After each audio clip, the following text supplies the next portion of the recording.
Hey everyone, welcome back to another episode of the ByteTalk podcast, a podcast where Jonni Lundy and Zeno Rocha interview the most productive people in tech. We discuss tooling, setups, open source, and big tech. Today we want to talk about a topic, actually not with a visitor, just ourselves, and that topic is building in public. To honor that, I actually have my drinking in public mug. Most mugs you can't see what's inside, but today you can see I'm drinking coffee, of course. That's my cheers to the topic today. How's it going, Zeno? Oh man, super happy to be here today. I love this topic. I'm super excited to dive into this, and I have my water bottle in public too, so you can see what's inside. Partially in public. There's some space. It's not exactly. Maybe nothing is 100% public, right? That's a good. Maybe we should start on that, right? Yeah. So, Zeno, can you just like briefly, what's like something you're building in public right now? Several things. So I never actually built anything in public in my life until last year. So last year, like I was like on Twitter all the time, and I was seeing some people that got really I got really inspired by them, and I thought about giving it a try. So I did that with Dracula PRO. I did that with the book 14 Habits of Highly Productive Developers, and I just did it yesterday with Dracula UI. So those are some of the things that I'm giving it a try, and yeah. Well, what does that mean? Like when you say you're building in public, what does that actually mean to you? You know? Mm-hmm. Yeah, I feel like it means sharing the highlights.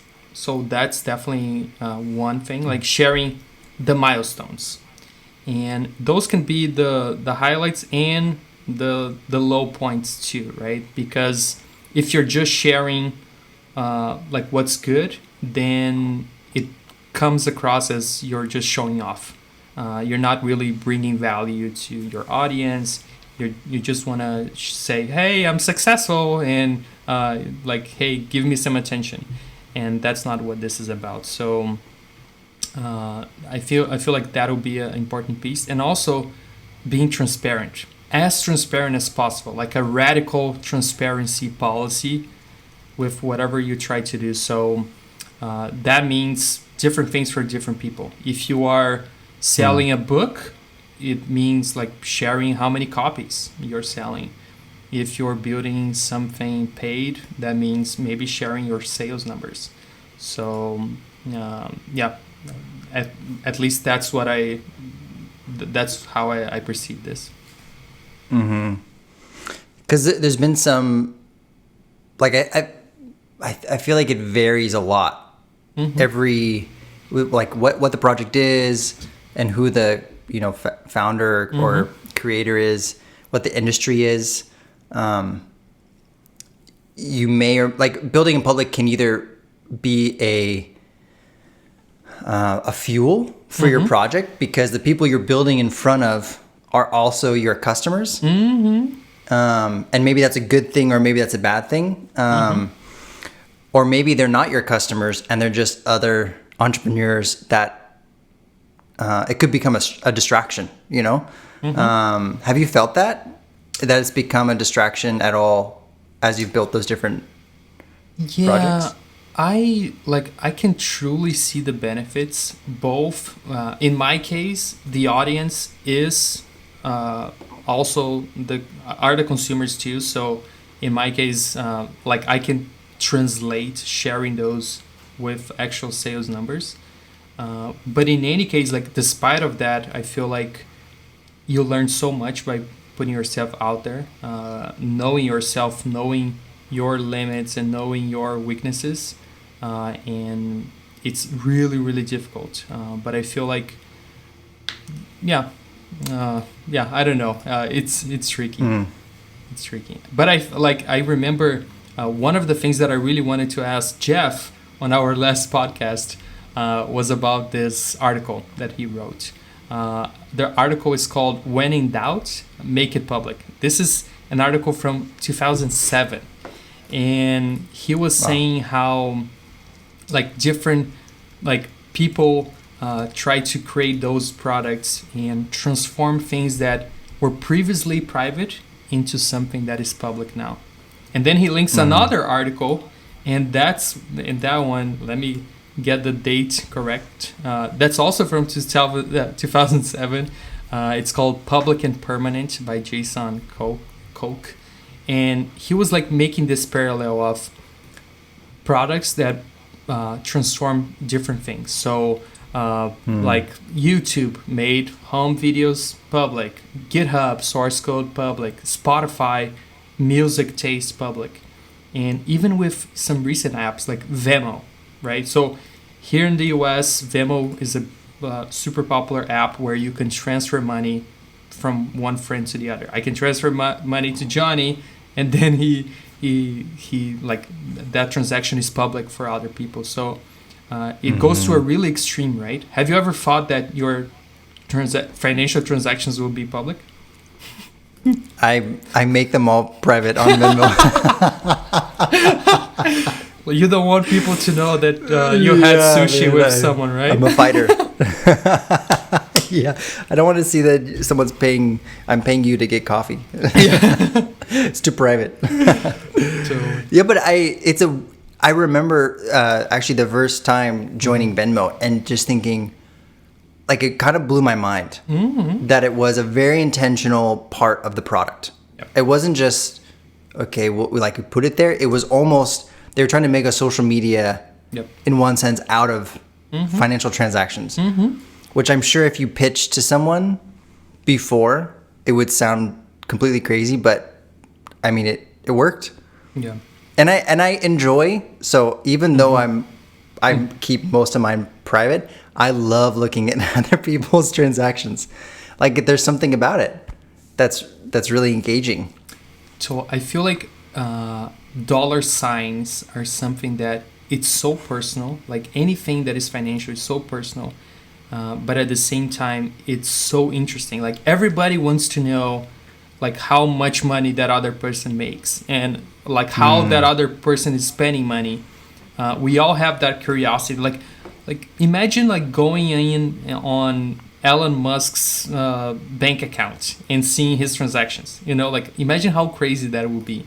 Like I'm genuinely curious, like what are the things that he spends money on, you know? So I feel like it's a fascinating topic, and to be fair, like it's also a little bit scary, right? Maybe this is a trend that only continues to grow, and maybe your emails could be public, your inbox. How would you feel about that?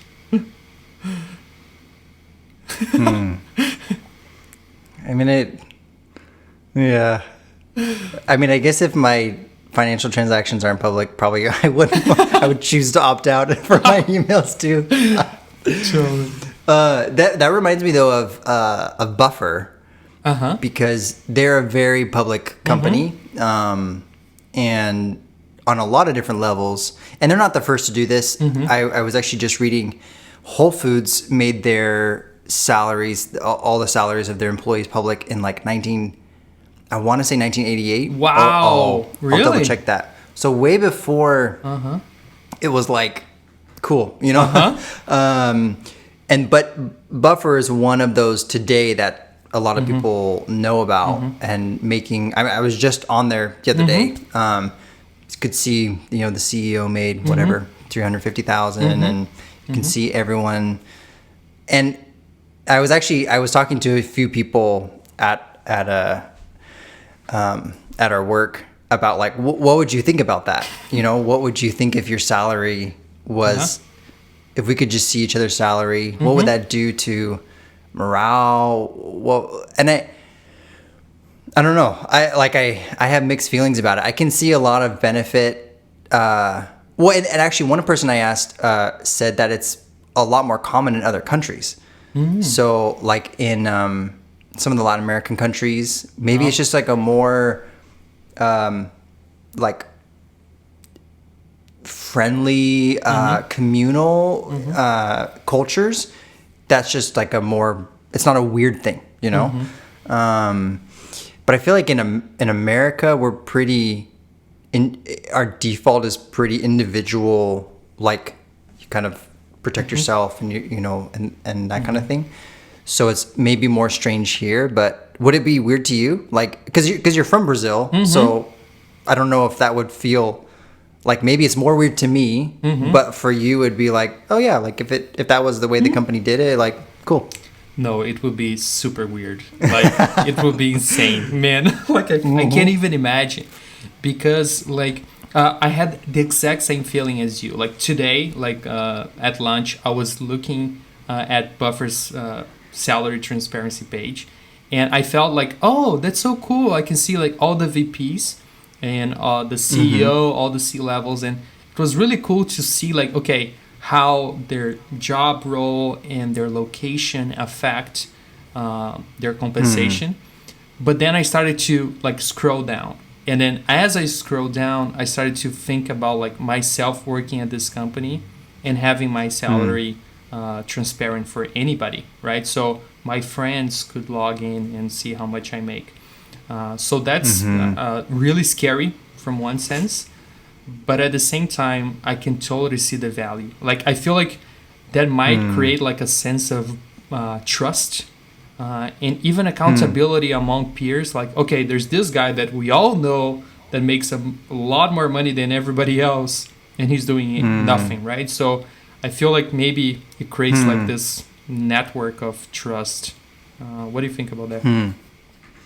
Yeah, that's interesting. I feel like even there's different times where people have made, we both were on a team early on, kind of a startup of sorts, and I feel like people will even make little comments on the team about like, you know, I don't know, relationships that we have, or like myself not being a executive but having close relationships, and like not they aren't weird comments, but it's just on the edge of like a little bit of privilege with that, you know, like, oh, you know them, or you're hanging out with them or whatever. And I just, I would think that if you had like a dollar sign attached, it would bring into question, you don't know, because there's no other context, right? Like, you see that person makes this, either it totally makes sense, like their role is this and it totally makes sense, or you're like, if there's any inconsistency, then a bunch of questions are there, you know? Like, are all of your, you know, software engineers making that exact same thing? And if not, why does this one, because internally he's like a key talent, you know? Like, whatever your formula is, or can you not get a raise because it's transparent and because they're not allowed to, they don't want to publish that because it would look bad, you know? I don't know. Yeah, a lot of questions. I would love to. We should get someone on from Buffer to ask them how that is internally. totally. Like, I'm super curious about that. And because like at the end of the day, like salary negotiation, yes, it is about your experience, it is about your location, but it's also about your ability to negotiate.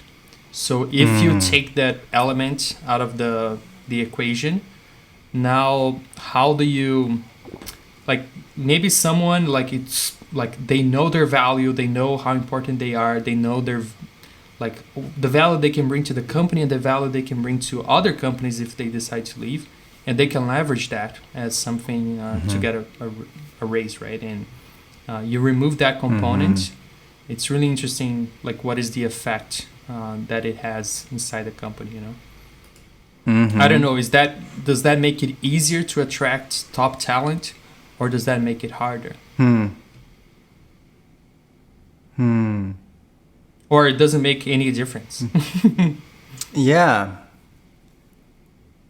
I mean, because there's already, like, I guess externally, you can get quite a bit of data. You can get exact data like that, but you can, you know, Glassdoor or whatever, to see what, especially like a big company, it's probably going to be fairly reliable. A smaller company, maybe not as much. Hey, speaking of like sites like Glassdoor, there's one that is really popular in the Bay Area. It's called Levels.fyi, and it exposes that, and it's so cool, right, to see like those news sites that like people can share anonymously things that are happening at the big tech companies, and it creates that like just like secure zone where people can expose things that are sometimes behind closed doors, right? It's almost like nobody, even if you try to hide numbers, like let's say you go a completely different route than Buffer, right? Everything's private, but is it really private? Because all your employees are sharing on Glassdoor, on Levels.fyi. So in the end, it's never private, you know. Yeah, but that it's still anonymized, right? Like you get statistics, which is really interesting, but it's you don't like have the name associated. Like sometimes maybe there's only one of that role, so you're like, I probably know who that is, but it would be hard. There's a cool article from I believe her name is Lin Zhang, about her like negotiating an offer. She kind of introduces some transparency there, and it's funny. I mean, like I was reading that article, and first off, it was really interesting to see the insides of the process, the interview process, her mindset for how to negotiate. Some of the things she just like didn't really try to make like didn't worry that much about it. Like her counter offer, she just like kind of threw out a number. For the most part, she didn't, you know, it wasn't like some strict formula of her experience or whatever. But then it was also like a little bit, the exact numbers kind of threw me off a little bit. Like in the end, she turns it down because it's $25,000 less. Not actually because of that. She there was a little bit of an enlightenment that came through the process, that she realized it wouldn't be exactly what she wanted. But yeah, like have you found sometimes that in that when you're experiencing other people going public, have you found that to be a distraction at all? Like even have it like a comparison, or getting caught on different details, or I don't know. Yeah, like things like that. There are a lot of good things about people sharing those things and being super transparent. Linda's article is amazing. Like I connected with her on Twitter, and she's like super smart. And this article, like she talks about her Instagram offer. I think it was $375K a year that she received. And it's really interesting because those are the stories that you never hear. That's the amazing thing about it, right? But then you can go two routes. You can see that and think about, oh, this is so cool, right? Like how people negotiate salaries at those big companies. Or you can go the other route and just start comparing yourself and feeling bad because you don't make that much money, and you go to this dark place, right? And it happened to me. I'll be like 100% honest. Like when I was launching the book, like I worked so hard on the book, and I was like super, like it was never about the money with the book. Like this was something that I really wanted to share with people. Like I'm sharing my ideas, and this is it, right? And then when it came to launch day, and like I saw like all the sales, I was super happy, but I automatically started to compare myself with other authors that were sharing public too. And then I started to feel bad. And then I'm like, oh my gosh, like why am I feeling bad? Like if one person reads this thing, it's enough, right? I'm not doing this for dollars. I'm doing this to help people and see if it affects someone's career, amazing. If it doesn't, okay, I tried, and that's it, right? So it's really tricky to not get caught into that mentality of comparing yourself. Yeah. But go ahead. No, I was thinking like at the same, like we're talking a lot about money, but I feel like there's a whole aspect of built in public and public by default, as that article said, that it doesn't have to be only about the financial things too, right? I think Basecamp is a great example of a company that, like, I don't know when was their first book released, but I remember reading Getting Things Real or Getting Real, something like this, the title of the book. And it was like, it really transformed the way I thought about companies and management style. So you can build cultures in public. That's another amazing thing to think about, right? You're building like management style and you're sharing the things that you are doing inside the company, and that helps in so many different ways. I bet it was much easier for them to hire and to do many other things in the startup community because of that. So it's not only about the financial things that you can be transparent, right? Yeah, that made me think of, I was listening to another podcast about thinking as an individual rather than groupthink. And I think this ties into public by default because at least I feel a pressure when I'm going to like expose my process or expose a thought or an idea or project, that it has to align with another like framework already out there that's established, like either it has to be so novel and clearly a good idea, or it has to fit into a framework that's like safe. And it's really hard to find where do you, because I mean, almost like there's that saying like nothing's original, like at the end of the day, we're all just recycling, ideas and products, and you don't have to be the first product to win. Well, that's very clear at this point. Like the first company to anything, there's always room for the next one to do it the better way. But it can be kind of crippling to feel the pressure that it has to already fit into like a model that's already there, But like, I wonder if that pressure is a bad thing, or if it's something that, like I feel like sometimes pressure adds value to what is being done. So I'll give you an example. Let's say you like lots of people come to you because they think your podcast is amazing, or like they think your setup is amazing. It's like all the photos that you take are beautiful, like the videos that you record are awesome, and they feel super inspired about your setup. Now they ask you all these questions on like with private messages, and then all the time you have to answer, and you just like, okay, this person, you just give like half of an answer, you just share a little bit over here, a little bit over there. But if you were to do that in public, let's say you're writing an article about your setup, like it definitely adds some pressure, and that's obviously the case. And now you start comparing yourself with other articles that are out there about setups. But at the same time, like the quality of what you are delivering is better because it's in public. So this is really interesting to me. Like you take software that is completely closed source. It's much easier for you to just ship bad things if it's closed source than if it's open source.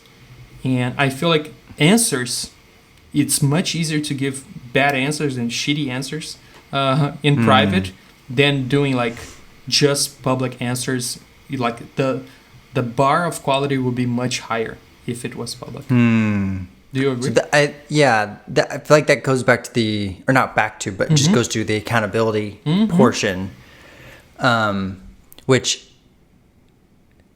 that makes sense. Like if other people are going to see it, there's a, like we all want to have this desire to be liked and appreciated and everything. So that feeds into quality, when we're building in product or when we're building in public. And I when I was doing a little bit of research, some of the accountability aspects of building in public seemed a little bit of a facade, to be honest. So like, oh, as long as I say I'm gonna build this side project, like at the conception, I say I'm gonna do it. As long as I like put it out there, I'll be held accountable to actually do it. You know, at the end of the day, probably no one cares enough to hold you accountable. Totally. Like you say you're gonna post a video every day and you don't, no one's gonna care. You know, like sorry if that's you and you're hoping that'll happen, but at the same time, the accountability can come from the quality of your output. You know, not necessarily the quantity, but the quality, because at the end of the day, that's a reflection of you that's out there, and anyone can, you know, scrutinize it, and it can come back to you, and you know, people can throw it in your face or whatever if you want. So that makes you want to improve the quality. Totally.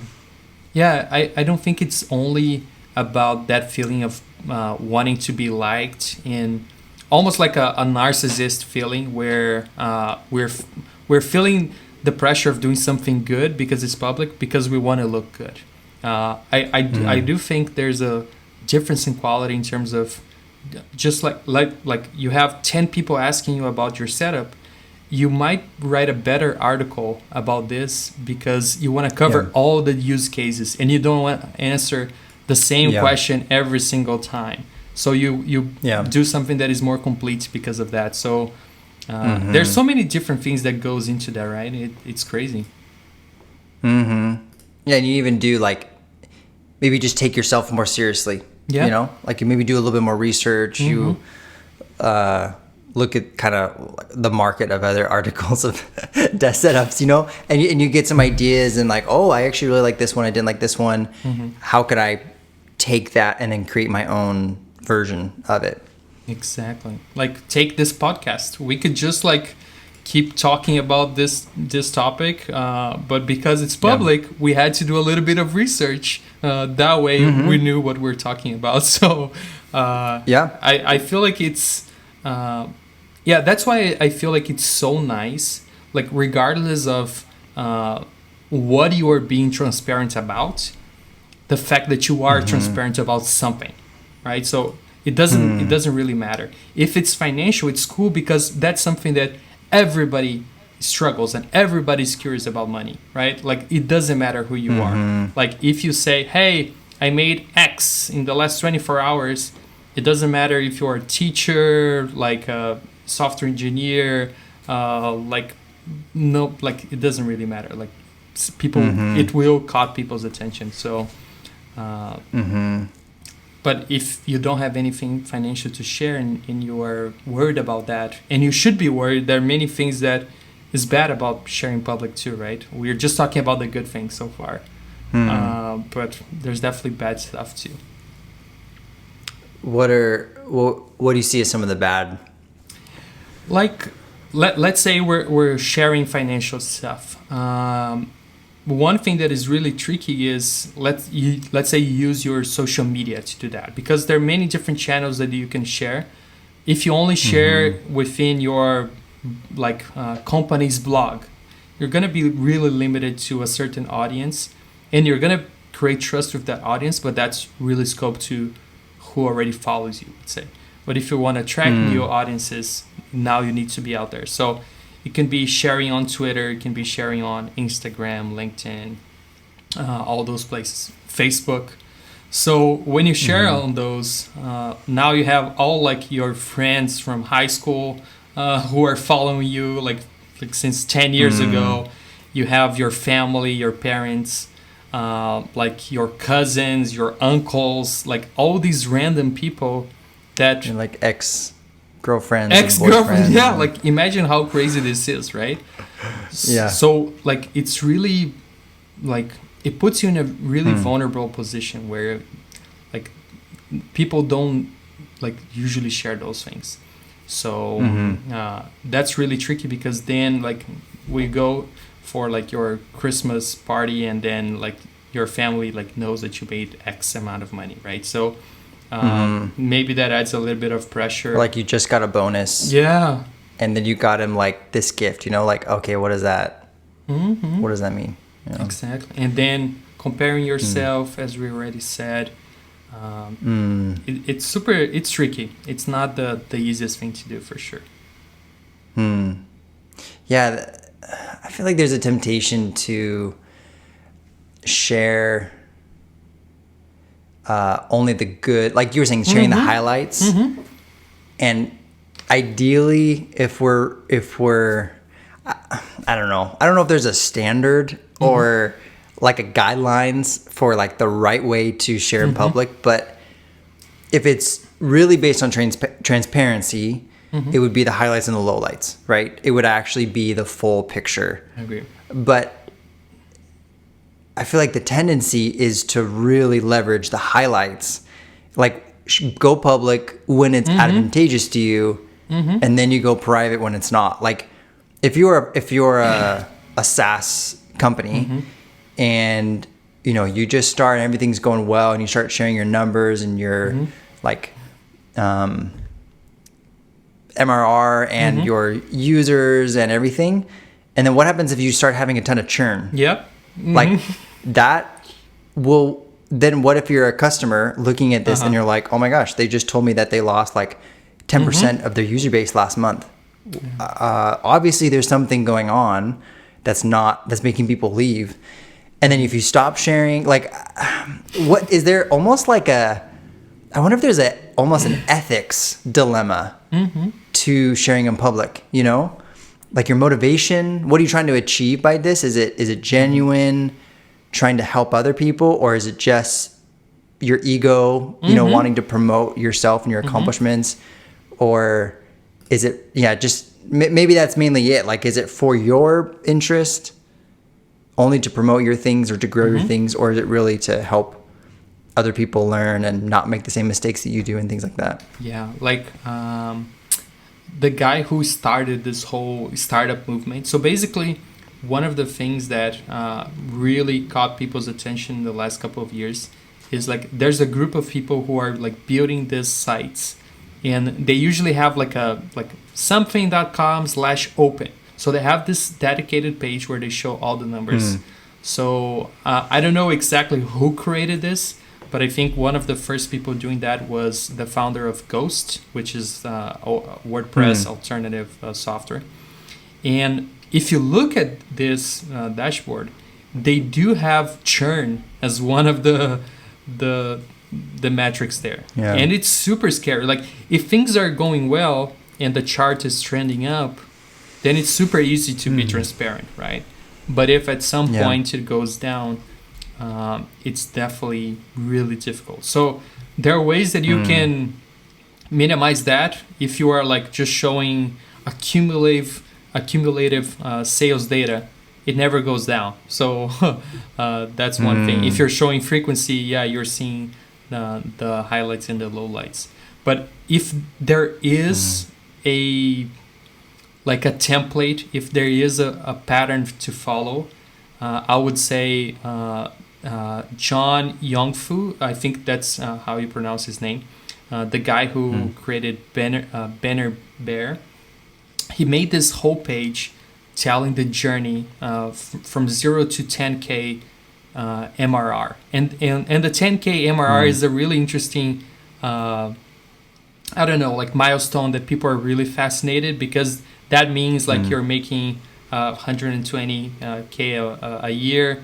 And that's like an ARR that lots of people want to have in terms of compensation and so forth. So I feel like he nailed it when he did that, because it talks about the good things, but it talks about the struggles. And that's what people gravitate towards. At the end of the day, if you really think about it, people gravitate towards stories.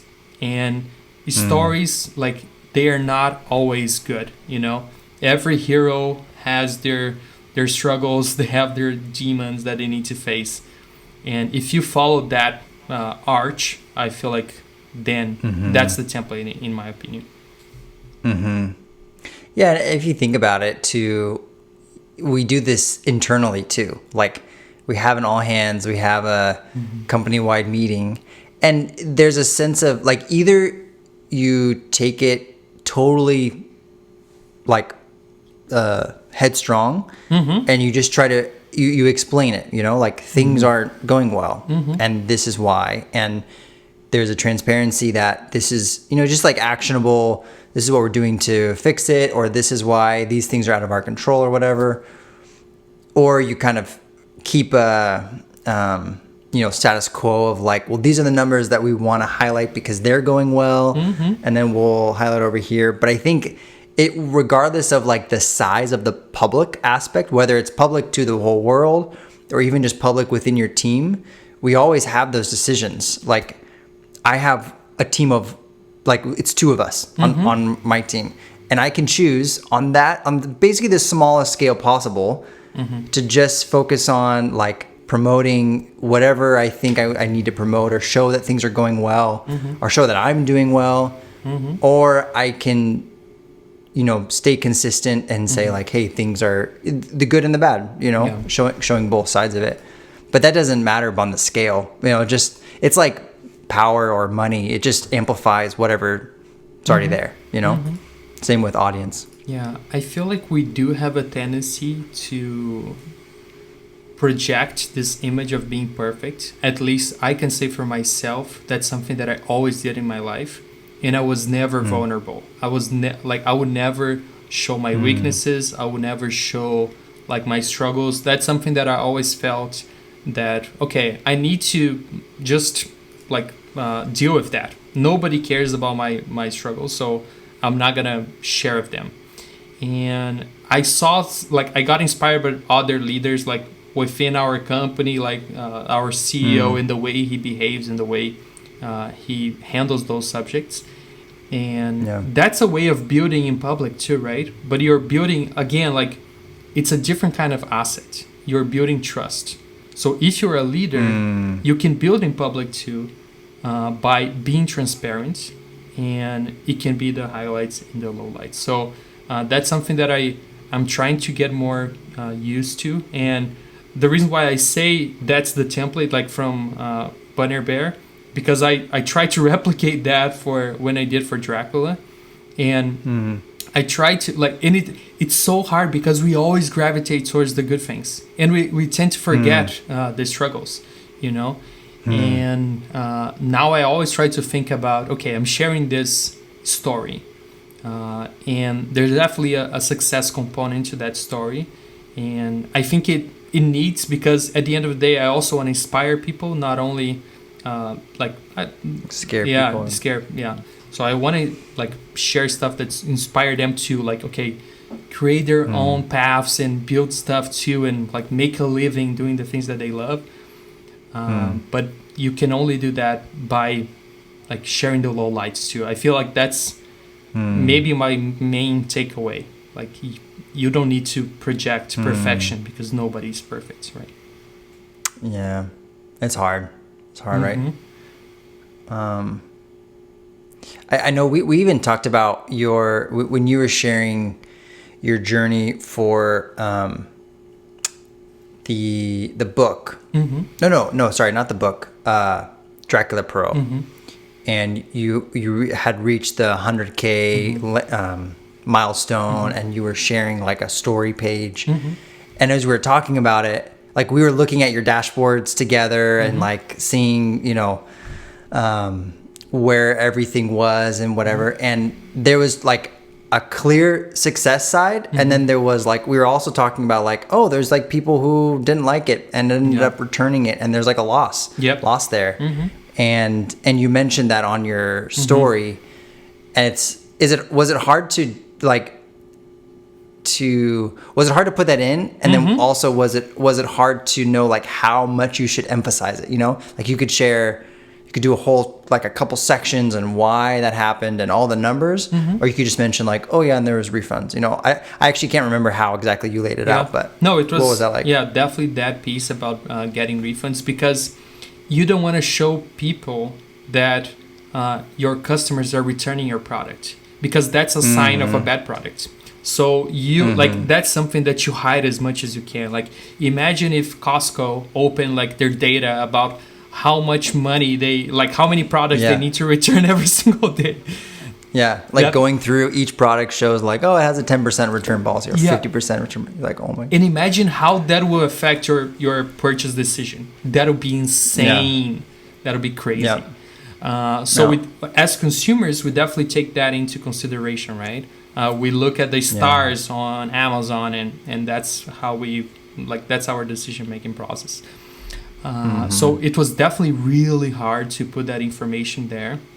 And I had to search, and when you're looking retrospective, you only remember about the highlights. So you have to really dig deep and think about okay, what were the other stuff that happened? And oh man, I remember the feeling of the first refund. It hits you right in your heart, and every single email that you get asking for a refund, it hits you right in the heart, and you feel like you're not building something cool. And it's not good enough. But at the end of the day, no product is good enough for everybody. That's not how products are made. Yeah. Products are made to fit someone's needs, and it's going to be a percentage. And there are other people that it's just not for them. I feel like there are 3 stories that I shared publicly recently that really made me think about that vulnerability aspect of building public. The first one, and that was the first one that I made in my life. I never put that public, was the story of when I went to the hospital and I stayed 3 weeks in the hospital. But that led to the creation of that project, Dracula. Then the refunds for Dracula Pro. And I wrote one today about what happened during Dracula UI's release yesterday. So yesterday, and I'm gonna tell you real quick because it's so insane.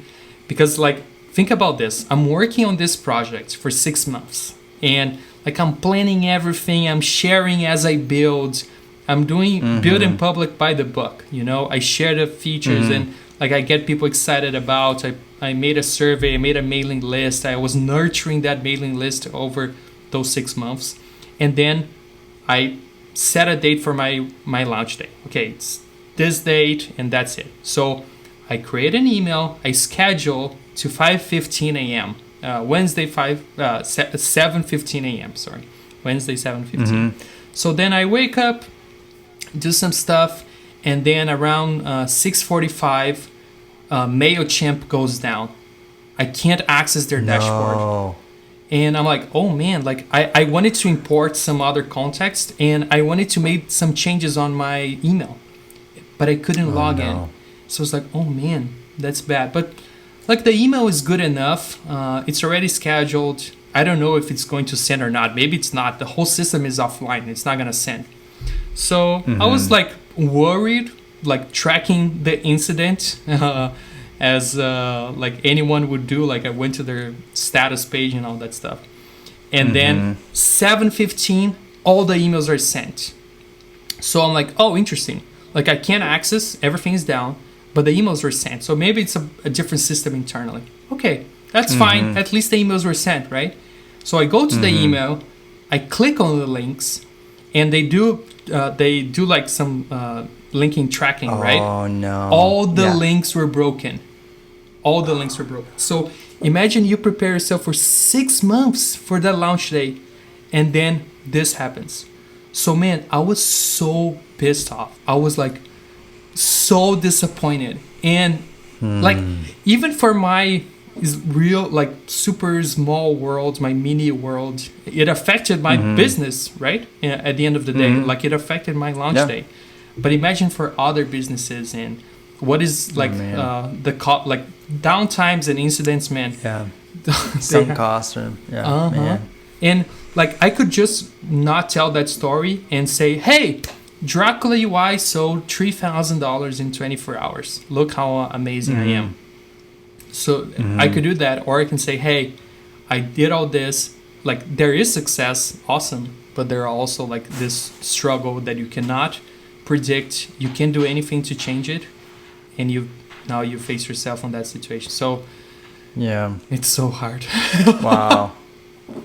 And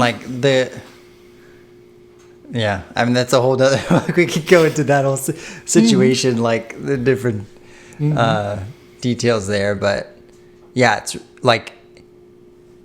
it's hard to know how to present that, because it's part of the narrative at the end of the day. Yeah. Like, it's part of the story.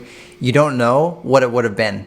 That's just what it is, and like, if you could, you change it, but maybe there's people that would have purchased on day one, and they may never purchase because they're not going to look at the next email the same way, and you never know. But and the tricky thing tough. is, I would never think about sharing that piece of the narrative if I didn't, if I haven't seen the benefits of being vulnerable online before. So I only think about that piece now. I only think about sharing because I saw the benefits. I saw that people were empathizing with my story, and they were like, okay, man, there's so many struggles, but I'm glad everything went okay. So I felt that love. So then now I feel comfortable with sharing the bad parts too. But it's like most people, again, social media, you just default to success. And maybe that's the key component of building in public, right? Not only the good things, but also the bad things. Yeah. But it's like counterintuitive, but I think that's a necessary part, because we can, we can smell, we can smell when it's fake, like, we all know people. I don't know. I feel like Instagram is a really easy target, but we all know Instagram profiles that were like, there's no way this is a real human, sure, there's a human somewhere, living a fraction of that life, but that's literally only a fraction of their life. There's a whole other, 99% of like a normal human that is not being portrayed here. But that's the only window we have. And there's obviously tons of success for that. Like, there's a market for that, for sure. But I don't think it's a long game market, It's like a short game, because it's really building up something that's not actually there. When you tell a real narrative and people latch on to that,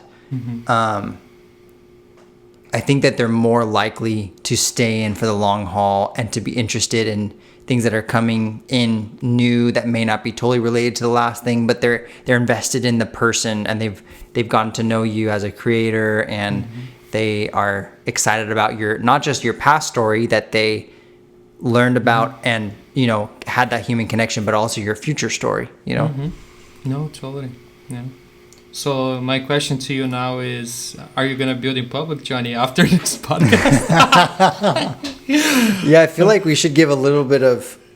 I should be transparent about something before we end the episode, that I am compared... Like, between the two of us, we're a pretty stark difference, right? You're like a very out in the public person. Like, you are... your social media presence, you have a following, you have multiple projects that were built in public, you're involved in open source code, all that kind of thing. And me, I'm like a pretty private person, not necessarily like if you met me, I'm not super private, but in terms of my internet presence, I'm pretty private. And I think there's two things. So just to give a little bit of backstory on why I haven't been as much in the public. The first is time, which I'm sure there's a lot of people that would disagree with this for various reasons, but it's always been a commitment, looking at trying to be public and realizing that, it takes X amount of time to actually build something or think about something or have an idea, and then you just stack on to that to have to figure out how to show that, how to tell a story around that, how to create graphics to represent that, how to all that stuff, Yep. So there's a time aspect of how much do I want to invest, like what's the ROI on building this following and whatever. And then the other part is I've been off social media for 2 years, and you don't have to be on social media. People were building in public long before there was social media. but it's become a pretty integral part of how people build in public these days. And so I actually saw a really interesting. Let me find out where it was. It was on Indie Hackers. There was a post about someone was asking, "Can you build in public without a Twitter?" Mm-hmm. And he was sharing the same thing I was just sharing. He's like, "Hey, I've been trying to stay off social media. You know, I think we should totally do a podcast about that. There's a whole space for that. But for whatever reason, you're off social media. That can feel kind of like a deal breaker these days. Like, how are you going to grow a following if you're not on Twitter or on Instagram or on Facebook or something?" Totally. And I think maybe the hack for that is LinkedIn, because it's technically a social media, but it doesn't behave like the rest of social medias. It's so focused compared to the other ones. And just the way that networking works there compared to like followers or friends or that kind of thing, it's a pretty different concept. So I felt like I can be active on LinkedIn and it has such a different effect on me. Like the reasons that I'm not on social media don't show up nearly as much as when I'm on LinkedIn. That's awesome. So that's like maybe a little bit of a hack. And I had my birthday last week, so I was on vacation and stuff. But before that, I had like a 2-week sprint where I was like, okay, I'm gonna try to post every day, like 5 days a week. And I did for like 2 weeks, and it was awesome. Like it was just fun to throw like things that were happening in the day. I was trying to just generate content. I wasn't like organized or anything. And it was a really fun little process, and I want to get back into it now that I'm settling back in. But yeah, so I have a bit of a mixed relationship, and also my role, like my role at LifeRay where we work, it's just a little bit more of a private role, I would say, than some of the other roles. So there's been various times where I've tried to think about how could I share aspects of what I'm doing, and I think a lot of it is just me limiting myself. But there's totally an aspect of like, oh, I could share that, but I would have to remove like all the good details, to make it shareable to the public that it's not very interesting anymore. Or, oh, I could share that, but maybe later, like after it's as current, but then at that point, maybe I've forgotten about it, like even I don't know if you have this, but there's like different interactions, like a meeting that goes weird or goes well, or like an interaction with a coworker or something that I'm like, oh, I shouldn't share this like right after it happens because someone may connect the dots, like it's just better if there's a little bit of distance. Totally. And I think that's amazing, right? I don't feel like people need to leave this podcast thinking that, oh, I need to build in public. That's a requirement. I personally, because I saw the things that happen in my life, I do feel like it's good. I do feel like it's nice because it creates that asset that you can leverage later on. Like, even if you don't know what you want to do today, it doesn't really matter. Like 1 year, 2 years, 5, 10 years from now, maybe you will know, and then you can leverage that asset. But regardless of it, I feel like you should try to do things that makes you learn more. And if building in public makes you learn more and learn about yourself, learn about other people, learn about what triggers people in a good way, in a bad way, you're only going to discover that by doing things. And you don't have to, it doesn't need to be your personal profile. Like there are tons of people like creating social media profiles that they don't show their faces. It's just like everything's anonymous. Like even on YouTube, people feel like, oh, to be on YouTube, I have to put my face on. Not necessarily. Like there are people doing things with their hands and only their voices, or not even that. Like I recently saw a channel where there's this guy, like he's not from, he doesn't speak English. So he hires like a person to do the voiceovers, and then he just records the video. So like there's so many different crazy things that people can do. Wow. And there's no Yeah. right and wrong. That's the beauty of it. And you can create your build in public bubbles, right? Like for this podcast, let's take this as an example. We can decide to share the download numbers or not. If we have like 20 download numbers or listens, we can share that, or we can just say no, we had 200, and then that makes us feel good, so then we share. Like, what is the line that makes you feel comfortable with? Is this a success or is this a failure, and should I show it or not? So it's just so crazy. There are platforms that you can choose to do that, like YouTube. No, like the numbers are there. Like if you failed, you failed in public too. So that's true. That's true. Yeah, I don't think there's a right and wrong. Even like anything with some sort of feedback, like even GitHub, you have a piece of that, right? Like you see how many stars or forks or issues and pull requests and commits and things like that let you know.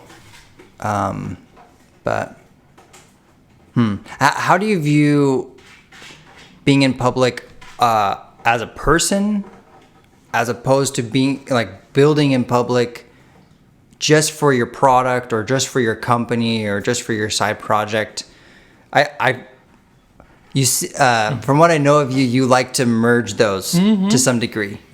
Like there's a human behind the company or the side project or whatever. But are those two separate things in your mind of like how can I be public just as a person, and then how can I be public for these other things? Yeah, I feel like nowadays people buy things not only because of the product only. They buy things because of who's selling that thing. So you can extrapolate what I said to many different cases, like from Elon Musk, like selling Tesla. You're buying a Tesla not only because it's an amazing car and does like amazing things, and it's also good for the environment, and there's so many good things that it makes you want to buy a Tesla, but because like who made that company, it definitely plays a factor. You can't rationalize that factor, but it definitely plays out. And like from other brands, like Kim Kardashian's stuff, like Kylie Jenner's like makeup.